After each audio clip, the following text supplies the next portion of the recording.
अक्कलकोट शहरातील मुस्लिम कब्रस्तान येथील कबरीची अज्ञातांकडून तोडफोड. अक्कलकोट शहरातील मुस्लिम कब्रस्तान येथील कबरीची अज्ञातांकडून तोडफोड करून धार्मिक भावना दुखावल्याबद्दल अज्ञात व्यक्तीचा शोध घेऊन त्या समाजकंटकावर कायदेशीर कारवाई करण्यासाठी अक्कलकोट उत्तर पोलीस ठाणे पोलीस निरीक्षक दीपक भिताडे साहेब यांना निवेदन देण्यात आले. सदर व्यक्तीने मुस्लिम कब्रस्तानातील अनेक कबरीवरील फरशी तोडल्या व कबरीवरील मृत व्यक्तींची नावे व धार्मिक मजकूर असलेल्या लेखन उद्ध्वस्त केले. तसेच धार्मिकदृष्ट्या पवित्र असलेल्या जागेची जाणीवपूर्वक विटंबना केली.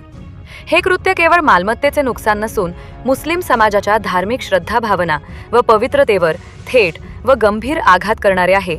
अशा प्रकारच्या कृत्यामुळे समाजात धार्मिक तेढ, भीती, असंतोष व कायदा सुव्यवस्थेचा प्रश्न निर्माण होण्याची पूर्ण शक्यता आहे. अक्कलकोट पोलीस निरीक्षक दीपक भिताडे साहेब, आपणास विनंती आहे त्या अज्ञात समाजकंटक दोषी व्यक्तीचा शोध घेऊन त्याच्यावर कायदेशीर कारवाई करावी.